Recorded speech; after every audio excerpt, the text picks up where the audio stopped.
Доброе утро, друзья! В эфире главного национального канала передача «Новый день». И с вами Евгения Гурулева. И Максим Гоголев. Сегодня пятница, долгожданная, 29 ноября. Завтра наступают выходные.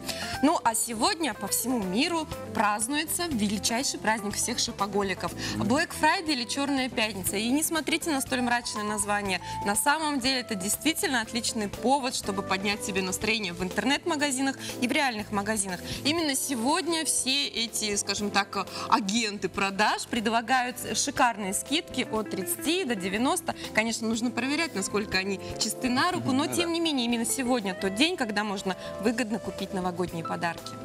Также сегодня как раз-таки наоборот, люди на сутки отказываются от каких-либо покупок. Знаете, это называется опасная общественная тенденция, чрезмерное потребление.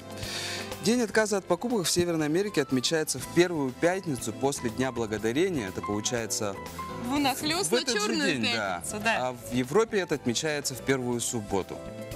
Да, вот так вот. Да. И также мы хотели бы напомнить вам, что в прямом эфире вы можете поздравить своих друзей, коллег, родственников с какой-либо знаменательной датой или с чем-нибудь, или просто передать привет по номеру 8 914 279 22 62. Так что пишите, мы зачитаем. Ну, а в сегодняшней нашей программе вы узнаете, как граф Комаровский связан с Росгвардией, что такое демо-день в IT-парке и какие преференции он готовит для начинающих бизнесменов. И, конечно же, какие интересные мероприятия пройдут в рамках Дня Хамуса в Якутске. И особенно наш сегодняшний гость, это уроженец Хангаласского улуса, который путешествует по всему миру уже несколько десятков, уже можно даже сказать, лет, и стал известен благодаря своему величайшему фотографическому проекту «Мир в лицах». Так что оставайтесь с нами, сегодня будет гарантированно интересно. Да. А сейчас давайте узнаем, какая погода ждет нас на сегодня. По данным Якутского управления по гидрометеорологии и мониторингу окружающей среды, в 6 часов утра центральные улусы минус 22, минус 34, днем минус 17, минус 32. Заречье минус 28, минус 42, днем минус 22, минус 39, южные улусы минус 21, минус 28, днем минус 16, минус 21. Вилюйские улусы минус 18, минус 21, днем минус 16, минус 17, Нижнеленские улусы минус 31, минус 35, днем минус 26, минус 30. Западные улусы минус 16, минус 20, днем минус 12, минус 17, Колымо-Индигирские улусы минус 33, минус 38, днем минус 30, минус 42, Янские улусы минус 25, минус 39, днем минус 24, минус 30, Северо-западные улусы минус 20, минус 27, днем минус 18, минус 21. В Якутске в 6 часов утра температура воздуха минус 29 градусов, атмосферное давление 757 миллиметров ртутного столба, ветер западный 4,9 метров в секунду, днем ожидается минус 20, минус 22 градуса.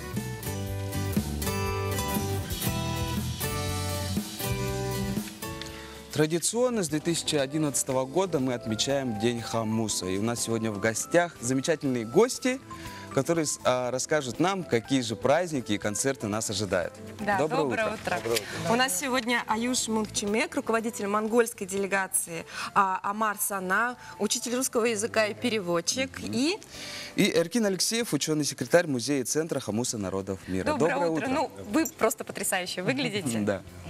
Итак, расскажите, какая программа ждет нас, и уже, может быть, было что-то. Завтра уже непосредственно сам День Хамуса, в субботу, 30 ноября.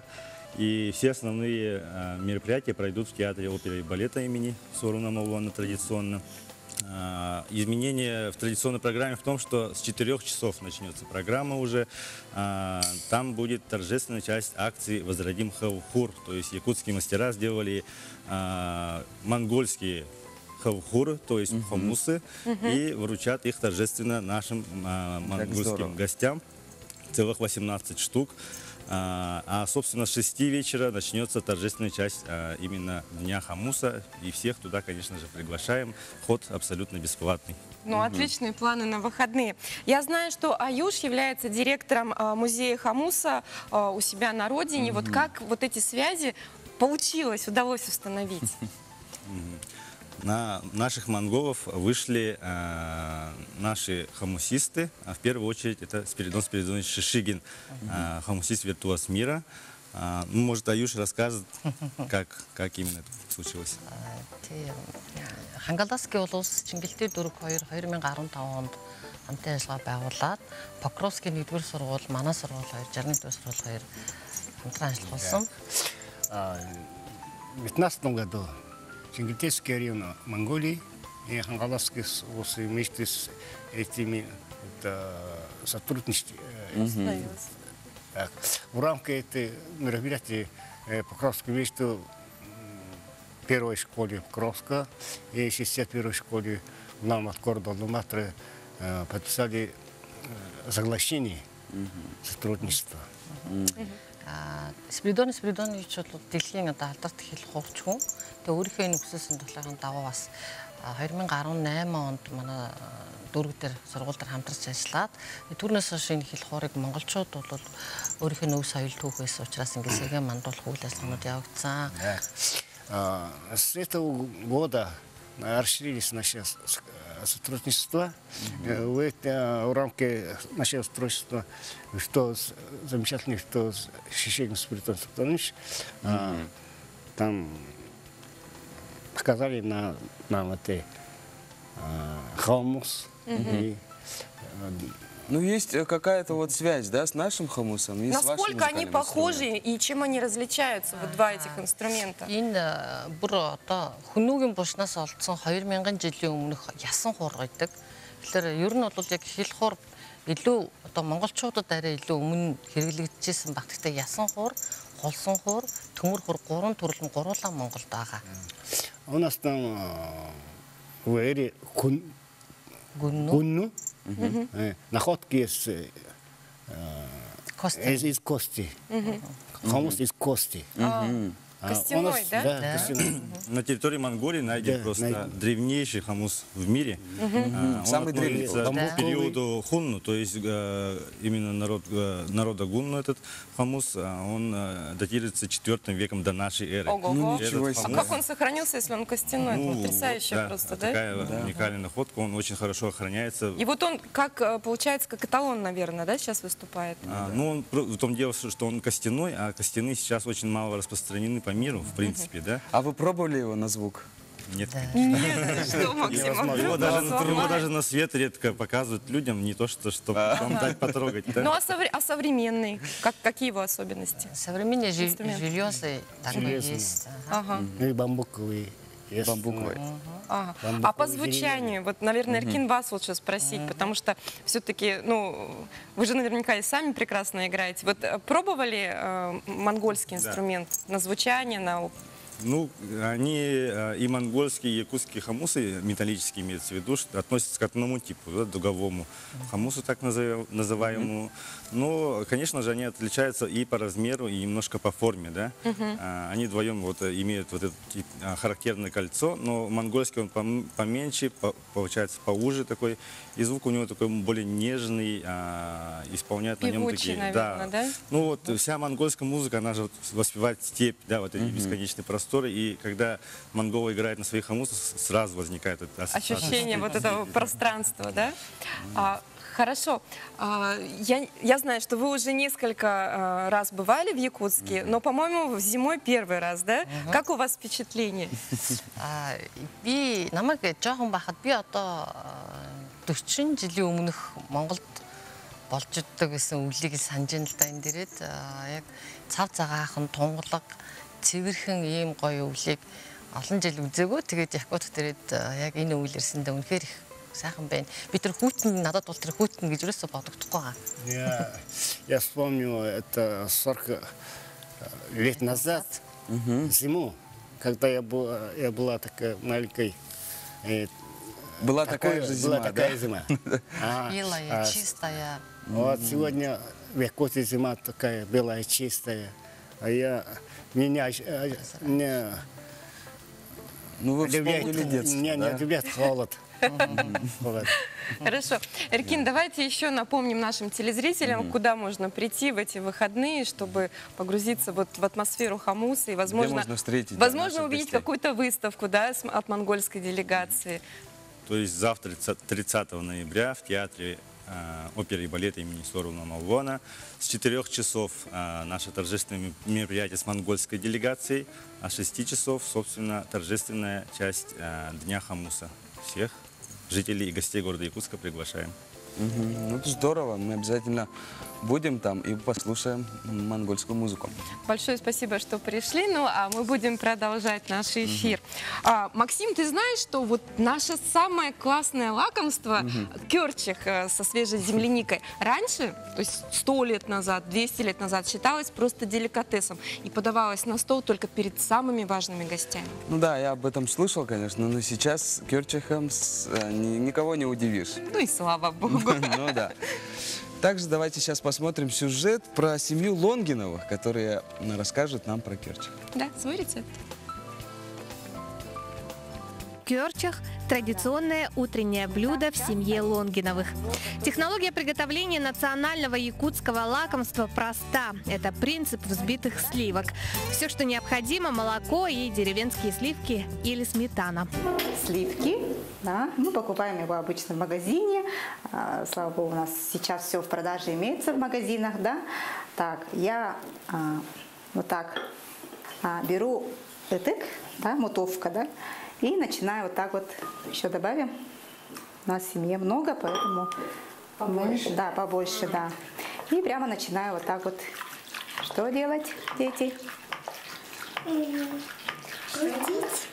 И тогда у нас постепенно сливки взбиваются, да. Затем можно добавить разные там варенья, да. Земляника самая вкусная. Мы добавим сегодня сюда бруснику. Можно по желанию добавить сахар. Делается на самом деле очень быстро, да, поэтому его готовят, ну, на завтрак, да, как правило. Он очень питательный, и если его покушать с утра, можно вплоть до обеда уже быть сытым. Ну, вообще в детстве мама нам всегда готовила по утрам кёрчах. Мы прямо с удовольствием все это кушали. У нас тогда мороженого не было. Ну, в советское время так прямо, как сейчас, не продавалось. Поэтому у нас как бы единственным, ну не единственным, а одним из лакомств являлось кёрча. Теперь я готовлю уже для своих детей. Для приготовления кёрчах хозяйки как в старину, так и сейчас используют деревянную мутовку. Называется эта кухонная утварь ытык. Что очень важно в приготовлении, держать и вращать его в руках нужно правильно, иначе сливки не поднимутся. Вот эти мутовки, они предназначены, чтобы когда взбиваем мы сливки, то при помощи обогащения кислородом она взбивается, тем самым она приобретает вот такой пенистый продукт, который очень легко усваивается организмом. О полезных свойствах блюда можно говорить долго. Кёрчах богат витаминами, особенно при добавлении в него натуральных ягод. Кёрчах также можно употреблять в замороженном виде. Оно имеет весьма забавное название – мартышки. Ну а у детей это одно из любимых лакомств. Вкусно? Вкусно, да? Никакого отношения мартышки не имеют к роду приматов. Дело в том, что отел у коров начинается обычно в марте. Весенний месяц в Якутии стоит еще достаточно холодным, поэтому кёрчах выносят на улицу и получают замороженный продукт – мартышки, от слова «март». Желаем вам доброго утра и приятного аппетита. Катерина Винокурова, Александр Жуков. Новый день. Как аппетитно. С утра пораньше. Кстати, я не знал, почему мартышки, да почему эти приматы. Да, наш суровый край диктует свои правила. На весь мир мы знамениты как самая холодная республика на свете. Ну, безусловно, приятно быть знаменитым, но от холода мы действительно очень много, как Приходится спасаться как можем. Да. Нужно будет экипироваться очень хорошенечко, да? Вот скажи мне, Женя, Твой муж, да, насколько готов потратиться для того, чтобы ты тепло была одета? Неправильно ставишь вопрос. А насколько женщина готова потратить на себя при помощи мужа? На самом деле, у кого да, как, на у самом кого деле. какие возможности, от минимальной, по-моему, до бесконечности. Ну, То есть от конечно, аппетитов зависит. И сейчас мы посмотрим, от скольки стоит зимняя одежда у нашей якутянки. Вот, шапка меховая, да, в среднем от 15 тысяч, шуба от 60 тысяч, варежки от 3 тысяч. Это если красивые такие шитые, Ну да. да. Ну и такие у нас очень в моде в последнее время стали штаны утепленные от 2500. И наши традиционные унты, они стоят примерно от 25 тысяч. То есть в итоге от 105 500 рублей начинается зимняя одежда нашей якутянки. Вот прям так и хочется сказать молодым людям, вы хорошенько подумайте, можете ли вы позволить себе жену. Ну да, на самом деле да. Ну что ж, друзья, вот такие цены. Обязательно унты, обязательно теплые штанишки. Ну а некоторые женщины практично заменяют свои шубы на теплые пуховики. Я думаю, что это тоже правильно. Мы продолжаем наш эфир. Да, зима начинается с Якутии. У нас просто замечательнейший гость Александр Химушин. Александр, здравствуйте. Александр известен тем, что прославился, ну, на весь мир на самом деле своим да. фотопроектом «Мир в лицах». Вот Александр принес сегодня книгу. Посмотрите. Сейчас покажут. Покажут. Здесь собраны и фотографии, и описания, да? Огромнейший труд. Александр. Да, так, Александр, расскажите, ну вот, как вы решились на свою самую долгую поездку? Да. На самом деле это было все очень спонтанно. Я просто решил, что хватит сидеть на месте, собрал рюкзак и поехал в путешествие. Это было так просто. Да, на самом деле, друзья, если вы не в курсе, то Александр у нас родился в городе Покровск, вырос в Максагалохе, жил, работал в Якутске, имел здесь бизнес, и потом чуть-чуть за 30, когда было, да, взял рюкзак и уехал в Австралию. Да, совершенно так. Почему Австралия? Ну, Австралия меня всегда привлекала, какая-то дальняя экзотическая страна, там кенгуру, я не знаю, гипопотамы, там, ну, как там в Африке. В общем, понимаете, просто как бы была какая-то мечта, и я решил, что вот настало время. А правильно, что вода уходит в обратную сторону, не так, как у нас? Закручивается? Да, правильно, но только я не знаю, в какую именно сторону до сих пор Запутались, не могу запутать. Да? Ну, у нас она почасовая, Да? а там напротив, потому что это ниже экватора получается. Вот так вот. И где вы жили, в какой части Австралии вы жили? Я жил в тропической части Австралии. Вот сразу же, вот из После нашего переезда, холодного да? края вы переехали в Да, тропический все говорят, почему? Ну, а у меня с детства, у меня в комнате, я помню, в Якутске было холодно, 50 градусов мороза, и у меня на стенке, тогда еще в старые времена было очень модно фотообои. Я помню, Тропический рай, и у наверное. меня такая пальма была, я на нее смотрел все время в детстве и думал, как бы я хотел под этой пальмой лежать. И вот как бы решил осуществить мечту. Ну и долго вы там в Австралии под пальмой пролежали, прежде чем решили отправиться в свое длительное путешествие по 80 с лишним странам? Да, на самом деле, как бы не так долго я там и пролежал, потому что мне показалось, что лежать под пальмой всю жизнь, как бы это очень скучное на самом деле занятие. И я решил как бы прямо посмотреть весь мир, увидеть его во всей своей красе. Отправился в путешествие, да, и оно уже продолжается там более 10 лет. Побывал там в 86 странах. В общем, История ваша очень вдохновляет, Женечка. Ну, представь себе, взять и уехать. Представить-то могу, а вот как с рюкзаком по всему миру, вот это, по-моему, сложно. Наверняка было много приключений. Ой, приключений было действительно предостаточно. Ну и опасные в том числе. Обычно вот, да, спрашивают, что же такое случилось. А я всегда пытаюсь рассказать о том, что на самом деле, да, это позитив, все время на позитиве, встречаешь много людей интересных, там происходят какие-то невероятные события. Ой, Но, скорпион укусил, какой милашка. Нет, ну бывают какие-то случаи, да, такие совершенно экстраординарные. Могу что-нибудь рассказать, если интересно. Да, давайте. что-нибудь из раздела страшненькое.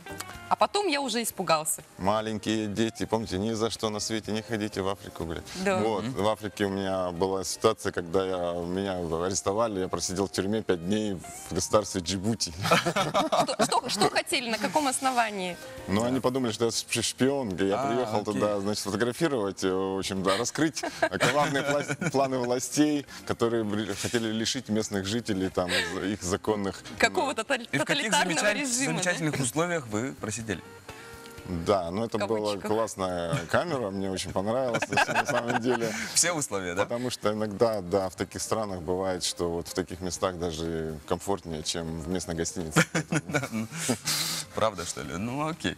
Хорошо, самый ваш, тот проект, который сделал вас известным на весь мир, «Мир в лицах». «Мир в лицах». Как он родился? Как родилась идея вот этих замечательных, живописных вот этих фотографий? Ну, на самом деле идея эта пришла не сразу, то есть это было, как бы, понимаете, в процессе путешествия. То есть сначала, когда я поехал, мне показалось, вот я хочу посмотреть мир, там горы, моря, реки, там, да. Вот казалось, вот это самое главное. А потом на каком-то этапе я понял, что вот эти все природные вещи, они, ну, время от времени начинают повторяться. То есть, Ну и что Африка? Ну такая же Африка, как в соседней стране, да? да, и вот мне пришло понимание того, что самое интересное на самом деле, люди, это да. культура людей, традиции вот народов мира. И с тех пор я решил заниматься этим проектом. Прошло уже достаточно много времени, объехал много стран уже именно с целью портретной фотографии. И вот так получилось, что этот портрет, то есть вот этот проект оказался созвучным тому, что делают большие организации, типа вот Организация Объединенных Наций, ЮНЕСКО. Там, в этом году, вот, в частности, год языков коренных народов мира, например. Да. Была выставка большая в этом году. Ага, где была эта выставка еще раз? В Нью-Йорке была, прямо на Манхэттене, среди вот этих небоскребов. Как В общем, да. Для людей, которые совсем далеки от такой культуры, видимо, да? Ну и было отрадно то, что приехало туда именно большое количество людей со всего мира, именно коренных, потому что это проходило в рамках большой конференции, когда они собираются со всего мира вот на свою конференцию. Там были индейцы, я там с вождем фотографировался, там он меня попросил, говорит, пойдем со мной, поможешь мне тут сделать церемонию, в общем. А что за церемония была? Ну, как бы дар земле подносили именно, потому что это традиционная, исконная территория, вот Манхэттен, это территория индейцев. Исторически Да. принадлежавшая им, да? Кстати, у меня тут есть даже миссия целая сейчас, потому что мне подарили пучок травы индейцы и сказали, что я должен ее сжечь и развеять пепел именно в том месте, откуда я родом. Так Где что будете жечь? я в Покровск Покровск поеду. поедете, да? И вот как бы я нежданно-негаданно приехал сюда, потому что меня пригласили, кстати, на фестиваль «Зима начинается в Якутии». Вот ассоциация «Сделано в Якутии» меня пригласила, Ольга Григорьева. Ну и я, пользуясь случаем, как бы еще хочу вот как бы сделать именно то, зачем, собственно, я сюда приехал. То есть мне нужно попасть вот в мое родное место. У каждого есть это место силы, для меня это Покровск. Ну, это, получается, главная ваша цель, да, значит, поездки? Ну а в рамках фестиваля какие у вас мероприятия будут? Ой, очень много всего. Завтра будет творческая встреча с моим участием. Там планируется очень интересный такие перформанс, как мне там, я прочитал, как-то интересно, ну, как сформулировать, да, встреча, перформанс. Я такой думаю, что это такое за перформанс? Ну вот будем смотреть, что это будет. Я думаю, что это будет классно. Отвыкли ли от зимы, кстати говоря? Кстати, нет, вот меня напугали, сказали, в Якутск приедешь, короче, бери там всякие теплые там штаны. Я там специально потратил день на закупку теплого инвентаря перед тем, как сюда прилететь. Прилетаю, выхожу, 37 градусов. А сегодня вообще 22 так днем. это вообще просто красота, это подарок. На самом деле, да, вот этот климат мне больше подходит, потому что сухо, морозно, свежо, вышел, сразу взбодрился. Ну вот сейчас, я, насколько знаю, по России путешествуете активно, да? То есть Ну да, то набираете есть, фотографии с последние России. несколько лет я работаю в России, вот именно автомобилем передвигался, там проехал там 65 тысяч километров. И вот на сей момент у меня в Хакасии машина там, то есть пока там, а дальше я поеду еще там на Алтай. Ну, Россия необъятная страна. Хочется включить портреты всех наших народов вот в этот проект. В проект «История лиц». Смотрите, в конце нашей беседы хочу задать такой вопрос. Я смотрела ваши фотографии, читала про ваши путешествия, и у меня возникло такое ощущение, что все коренные малочисленные народы чем-то похожи. Ведь так? Чем похожи они? На самом деле, как бы, да, есть схожесть у коренных народов мира. Наверное, она состоит в том, это немножко печальный факт, но вот на протяжении человеческой истории как бы одни нации поглощали другие. В общем, коренные народы, они много вытерпели, да, и поэтому у них вот это чувство национальной гордости, как бы вот смесь вот немножко с таким отношением к себе, которое они сейчас хотят корни поменять, то есть добиваются своих прав. И я считаю, что это абсолютно правильно, и я поддерживаю полностью. Ну, я думаю, что ваша работа будет способствовать этому. Да. И мы бы хотели посмотреть один очень интересный сюжет. Свою профессию человек выбирает с самого детства. Но как быть тому, кто очень любит животных? С детства их лепит, рисует, вырезает, но ему прочат карьеру военного. Сегодня в рубрике «Муза и музей» история пройдет о человека, который выбрал правильный путь.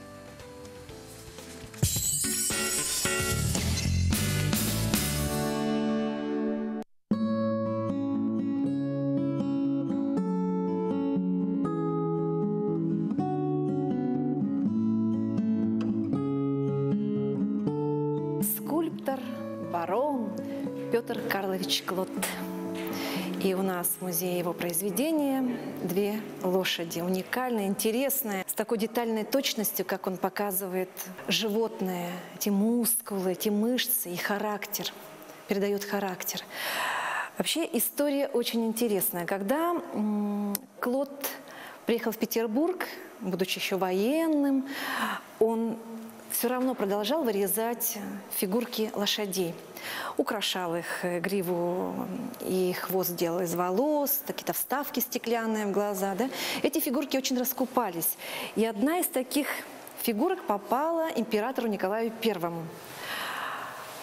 На что он сказал: «Кто сей даровитый резчик?» «Барон Петр Карлович Клод, отставной поручик», ответили ему.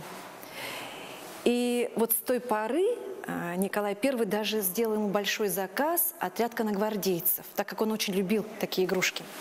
Ну а дальше больше. И даже его называли лошадиным мастером. Многие удивлялись, что он в мастерскую приводил жеребцов и прямо оттуда с натуры рисовал и лепил. И все говорили: ну как же барон и в таких условиях?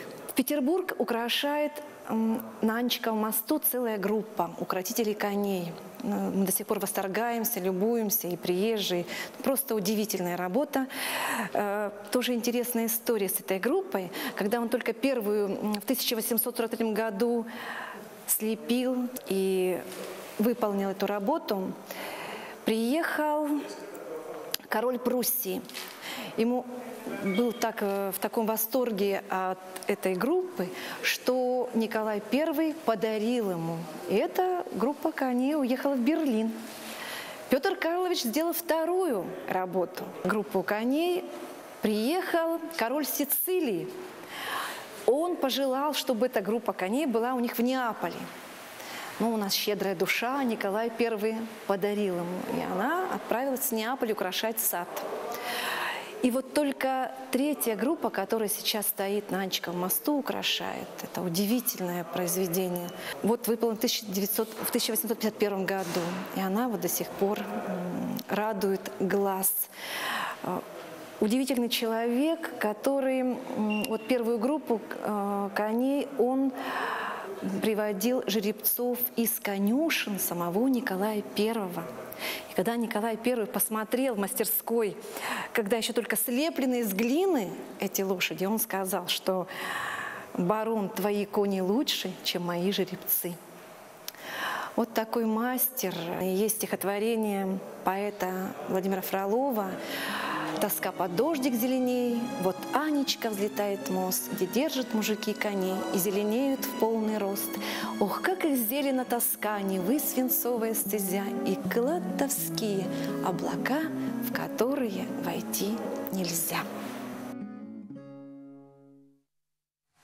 Вот так, друзья, ваша любовь к какому-либо делу может стать действительно жизненным призванием и привести вас к успеху. Да, ну и замечательный пример был у Александра Химушина, который взял и уехал. Но также не забывайте, что у нас еще остались два гостя очень интересных. Мы узнаем, как Евграф Федоров Комаров... Не переключайтесь, давайте посмотрим. Не переключайтесь.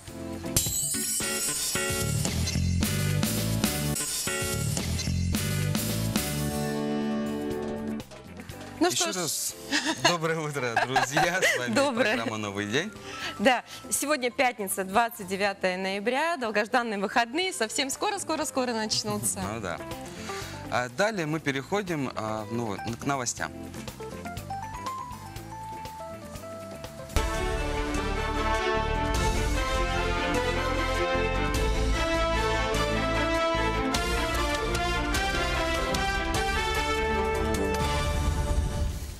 Это «Утро на Якутия-24». Мы с коллегами расскажем о самых заметных событиях к началу дня. В студии Василий Радченко. Здравствуйте. Переправа Хатасы-Павловск пока остается закрытой. Как нашему телеканалу прокомментировали в Министерстве транспорта региона, в настоящее время на участке, где ранее под лед провалился грузовик, ведутся работы. Точных сроков открытия зимника пока нет. Ранее мы сообщали, что 2 человека погибли в результате провала под лед грузового автомобиля. Предварительной причиной случившегося стало превышение допустимо разрешенной массы машины. Грузовик весил 5 тонн при допустимых 3. К другим новостям. 24-й муниципальный этап научно-практической конференции молодых исследователей стартовал в Намском районе. Он проходит на базе Хатын-Арынской средней школы имени Ильи Винокурова. Мероприятие собрало более 200 участников. Это ребята не только с Намского района, но и других школ Якутии приехали не с пустыми руками. У каждого есть что показать. В частности, это результаты своих научных исследований и проектов. Работу оценят опытные эксперты по 13 секциям. Есть и иностранные гости. Например, эксперт из Франции проверил работы юных филологов. Между тем, в Хандаге прошел благотворительный концерт «Добрые сердца». Его организовали в помощь 6-летнему Савелию Казарину, которому требуется пересадка стволовых клеток и дорогостоящее лечение в Южной Корее. Необходимая сумма составляет 1 миллион 300 тысяч рублей, что для одинокой мамы ребенка неподъемная сумма. Идея организовать вечер пришла к главному библиотекарю поселка. Выручка с концерта составила более 90 тысяч рублей. Сбор средств начался немного раньше, 16 ноября, и на сегодняшний день удалось собрать 600 тысяч. Все средства пойдут на операцию ребенку.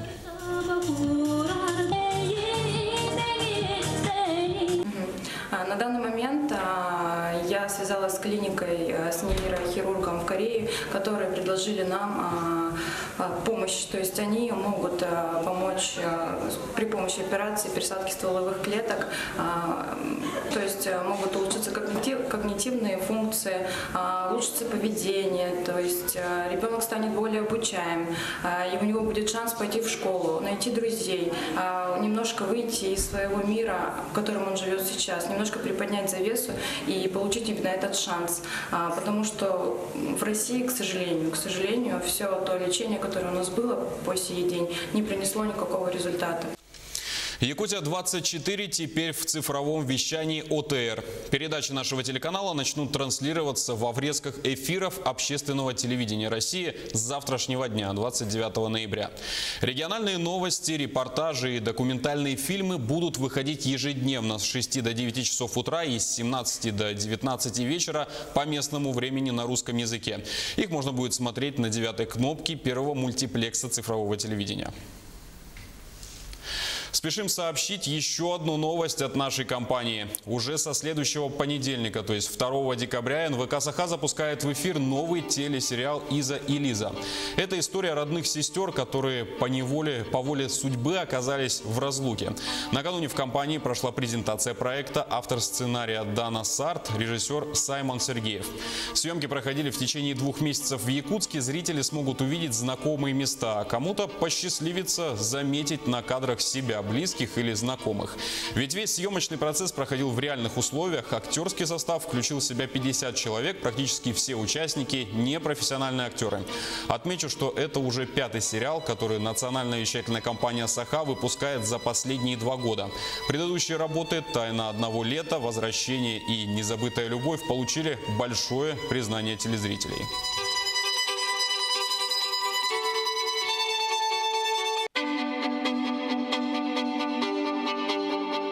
По кастингу мы набирали про прототипы. Каждая семья должна была похожа друг на друга. Ага. И я очень благодарен Домне Уйгуровой. Она заразила своим опытом, своим артистизмом всех своих домочадцев по семье, и они очень хорошо сыграли в этом. Съемки проходили только в городе, в Якутске. Ага. Кафешки, парки, улицы города.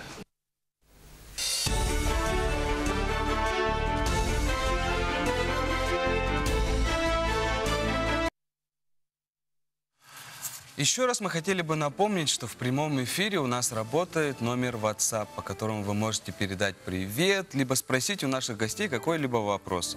По номеру 8 914 279 22 62. Но еще хочется, друзья, напомнить нам, что канал НВК «Саха» готовит большой проект, посвященный 75-летию со дня окончания Великой Отечественной войны. Мы принимаем от вас копии писем фронтовых лет 41-45 годов. Это те письма, которые отправляли вам ваши родные, дедушки, близкие, письма, фотографии, возможно, какие-то. Все это мы собираем на почту utro@nvk.mail.ru или можете переносить, отправлять бумажными письмами по адресу Орджоникидзе, 48, кабинет 201. Вот увидите, весной будет просто потрясающий проект. Также хотим напомнить, что в преддверии Нового года наша компания подготовила замечательные подарки. Ну, вот такие вот харысхалы, да? Это обереги, которые посвящаются богатству, здоровью, да? Да. Они стоят 500 рублей, и плюс к нему вы участвуете в лотерее, в которой можно выиграть замечательные призы. Ну, один из самых больших призов – это Hyundai Solaris, машинка. Машина мечты. Ну и куча всяких разных. Да, кстати, телефоны и все остальное. То есть не просто подарить подарок другу, какой-то сувенирчик, но и, возможно, выиграть что-то хорошее. Это может обернуться чем-то больше. Да. Ну а мы продолжаем наш эфир. Сегодня, 29 ноября, исполняется 250 лет со дня рождения генерала от инфантерии, создателя корпуса внутренней стражи России, предшественника современной Росгвардии, графа Евграфа Федотовича Комаровского. И в связи с этим сегодня у нас в гостях заместитель руководителя управления Росгвардии по Республике Саха-Якутия, начальник отделения по работе с личным составом, подполковник Никита Сергеевич Воробьев. Никита Сергеевич, доброе утро. Доброе утро. Как ваше утро? Утро прекрасное. Ну, я думаю, у военных оно начинается рано, так же, как у телеведущих. Никита Сергеевич, ну, давайте вначале вспомним личность графа Евграфа Комаровского. Как он жил, какие основные вехи его жизни были? Ну, здесь хочется начать с чего, что идея создания и становления войск внутренней стражи, на сегодняшний момент это Росгвардия, неразрывно связана с генералом инфантерии Евграфом Федотовичем Комаровским, который родился в Санкт-Петербурге 29 ноября 1765 года в семье служащего дворцовой канцелярии Федота Афанасьевича Комаровского. Оставшись в раннем детстве без родителей и не без помощи своих родственников, он получает образование в лучших пансионах города Санкт-Петербурга. И как на то время была сложившаяся традиция у дворянства, он записывается на военную службу, которую начинает со звания сержанта. Вот. В эпоху царствования Александра I это Евграф Федотович является его сподвижником, видным военным начальником. И, соответственно, благодаря своему трудолюбивию он достигает максимальных чинов и статусов. Это такие, как генерал-адъютант, сенатор, граф. Он остается убежденным монархистом и государственником. Верным своему государю, да? Так точно. А вот когда создалась вот эта внутренняя служба? По указу императора Александра I 27 марта 1811 года это издается приказ о создании войск внутренней службы, стражи. И, соответственно, уже 7 июля на должность инспектора внутренней стражи, помощника военного министра назначается Евграф Федотович, который, в свою очередь, талантливо 17 лет ею проруководил. Ну а когда было, на самом деле, утверждено положение внутренней стражи и какие первые испытания выпали на ее долю? Положение внутренней стражи было утверждено и опубликовано 3 июля 1811 года. Соответственно, в нем утверждалось окончательное количество войск внутренней стражи, ее задачи, подчинение военному ведомству, а также местному губернскому начальству.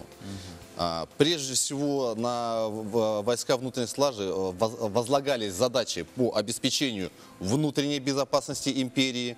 Вот. И что хотелось бы отметить, что положением утверждалось, что они выполняют распоряжение это не только военного ведомства, а также местных государственных властей. Вот. Первый боевой путь под командованием Комаровского войска внутренней стражи получили в 1812 году, это, как вы помните, Ну, была Отечественная война. Было там боевое крещение, Да, Отечественная война. Это уже в июле 12 года солдаты и офицеры Могилевского батальона приняли участие в защите города этого Могилев. А далее уже приняли участие в сражении с войсками французской армии под Салтановкой. Ну, здорово. Вот. Далее войска, это войска правопорядка, такие как НКВД, внутренние войска, они продолжали славные традиции и первыми вступали в сражения с врагом как на нашей территории, так и за пределами нашей России. Вот, давайте немножко отойдем от истории и давайте расскажем вот к 250-летию Комаровского, какие мероприятия намечаются у нас Да, у в нас в России. республике, ну и в России. Давайте я, наверное, начну с более глобального, а в частности в России. Значит, в честь празднования первого руководителя внутренней стражи, войск внутренней стражи России, Федеральная служба войск Национальной гвардии в начале года дает старт всероссийской литературной видеомарафону. Читаем записи Комаровского. Вот. В течение года военнослужащие и сотрудники Росгвардии читают основные памятные воспоминания великого военачальника. Вот. И данные видеоролики размещены на сегодняшний день на официальном сайте нашего министерства. Вот. Соответственно, я уверен, это будет интересно не только военнослужащим, которые, послушая, могут правильно построить свою карьеру, но и гражданскому обывателю местному. Так, Никита Сергеевич, и в конце, да, мы хотели бы услышать, ну, передайте поздравления ваши, что ли? В этот замечательный день, да. Ну, я поздравляю, во-первых, всех сотрудников военнослужащих войск Национальной гвардии с данной круглой датой. И мне хотелось бы еще пожелать нашим телезрителям, что необходимо знать свою историю, помнить своих героев и понимать, что все-таки пришло уже наше время, да, это приумножать славные традиции нашего великого народа. Спасибо. Замечательные слова, Никита Сергеевич. Большое спасибо, что пришли. И поздравляем вас с знаменательной датой для вашей службы. Ну, а мы, друзья, не прощаемся. Переключаемся на небольшую паузу. Оставайтесь с нами. После паузы будет все так же интересно.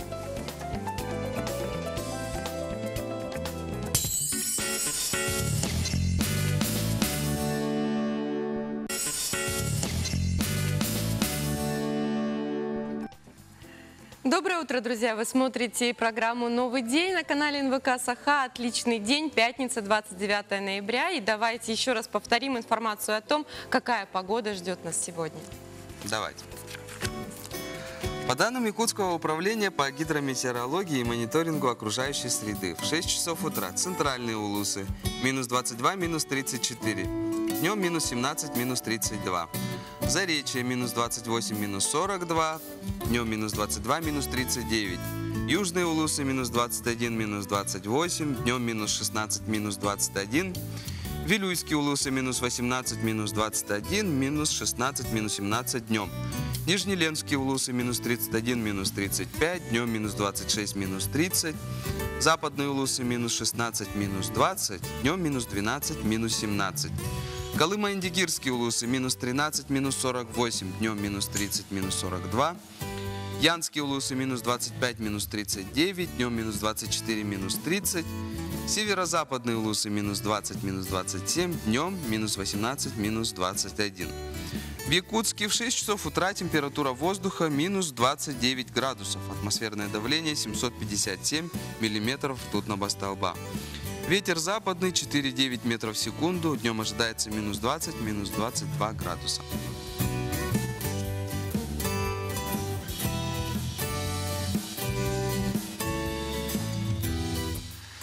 В связи с юбилеем оторинolaryngологической службы в Якутии буквально сегодня прилетели главные оториноларингологи города Москвы. И впервые в истории якутской медицины провели высокотехнологическую операцию ринита.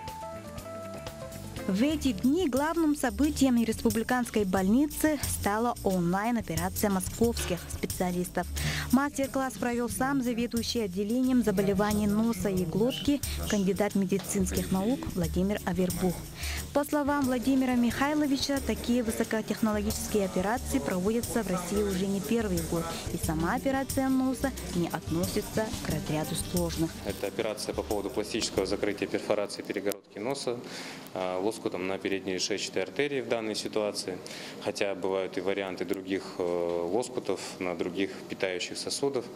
Операция эта на сегодняшний день поставлена у нас в Российской Федерации, в первую очередь в Федеральном центре отоларингологии, на поток.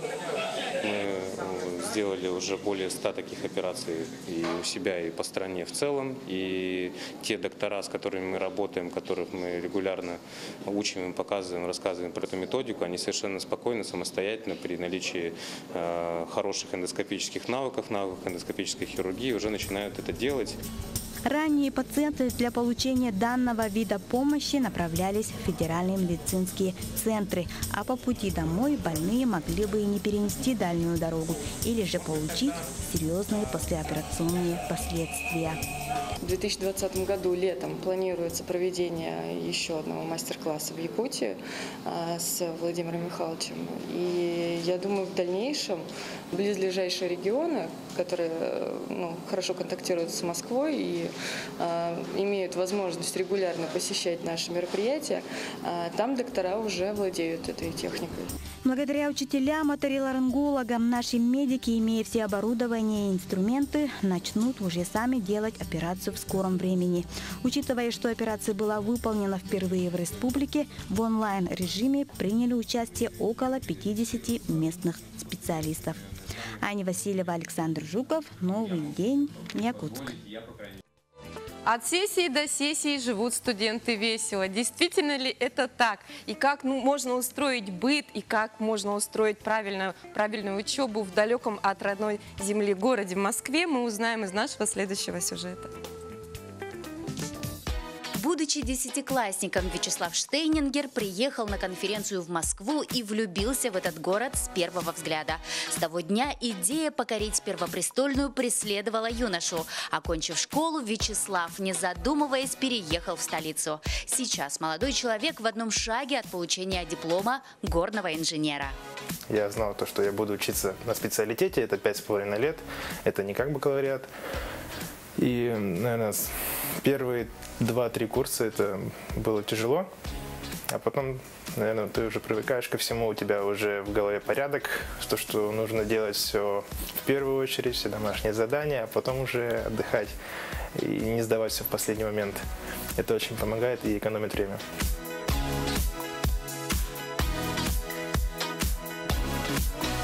Сложнее всего это проснуться сразу и не тратить время, лежа в постели, дремля. Помогает мне проснуться и сделать зарядку, например, подтянуться хорошенько или пойти сразу умыться. Это хорошо может тебя взбодрить и разбудить. А вот у его соседа по комнате, якутянина и также будущего горного инженера Давида Захарова, утро начинается немного по-другому. Для меня утро это в первую очередь надо проснуться сначала. Проснуться, потянуться, встать, умыться, почистить зубы и пойти на пары. Как пройдет день, зависит, наверное, только от меня, от моего настроения. Настроение почти всегда хорошее, поэтому дни тоже проходят хорошо.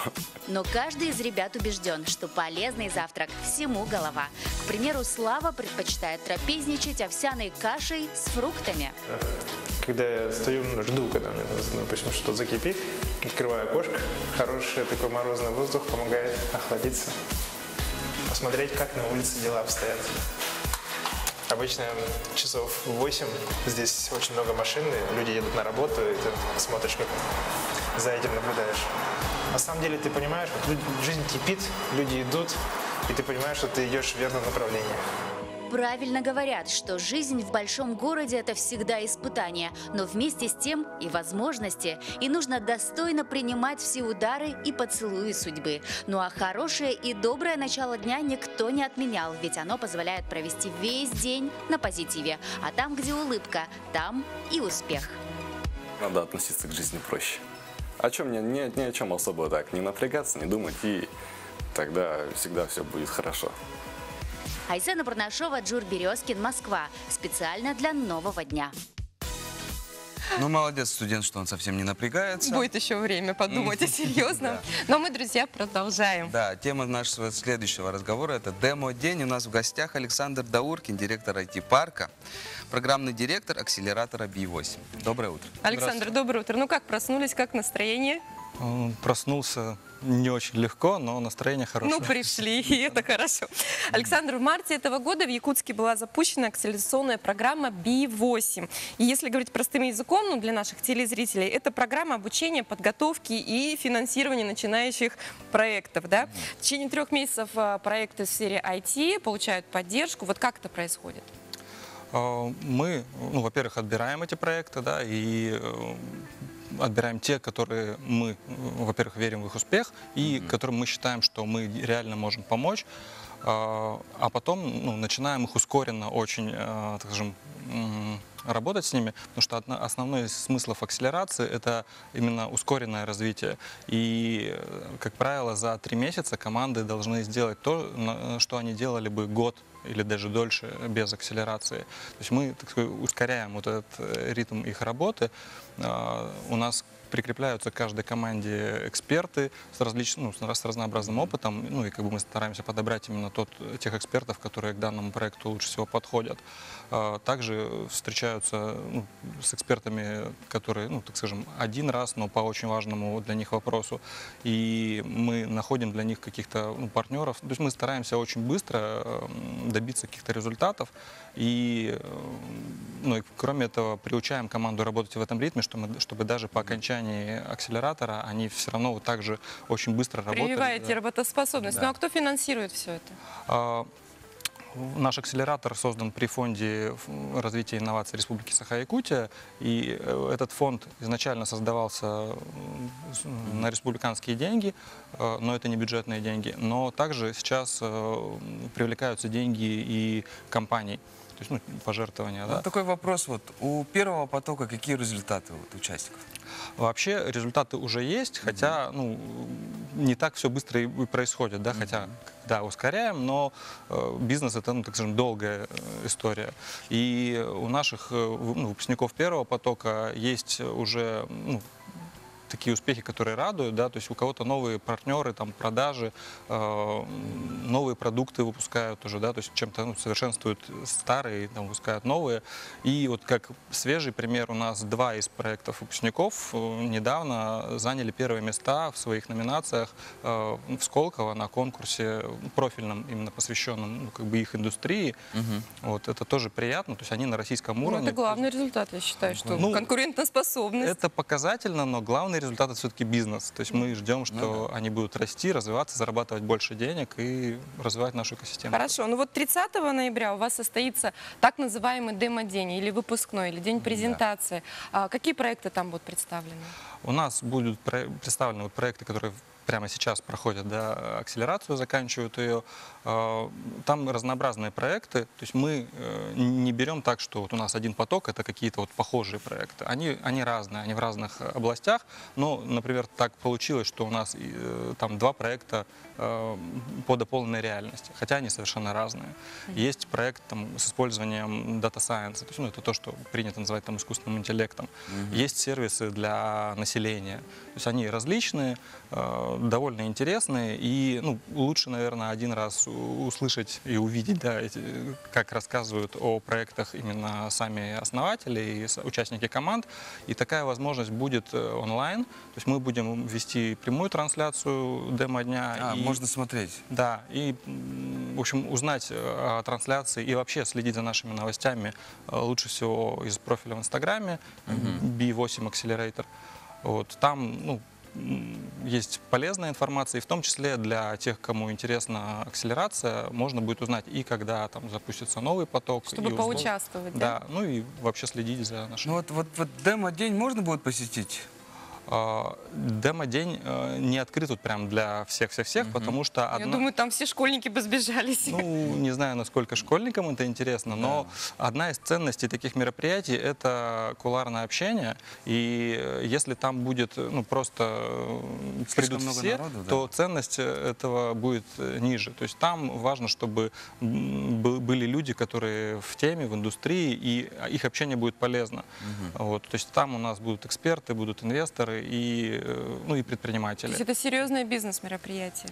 Да, и, ну, как бы вообще нетворкинг, он очень важен в подобных мероприятиях, да, и, ну, поэтому мы стараемся его тоже... Хорошо, ну и в конце нашей беседы, да, к сожалению. хотелось бы узнать. Третий поток намечается и когда будет? Как попасть? Да, третий поток намечается, и у нас на него, так скажем, большие надежды, потому что мы расширяем географию, мы уже отобрали множество проектов с Дальнего Востока. Вот. Нужно следить в первую очередь за Инстаграмом, к весне у нас поток запустится. Да. Зимой будет отбор. Спасибо большое, что вы пришли, было очень интересно. Ну и сильных вам участников, Спасибо. друзья. Ну а мы заканчиваем наш русский блок и передаем бразды правления нашим коллегам. Оставайтесь. Всего доброго. Всего доброго.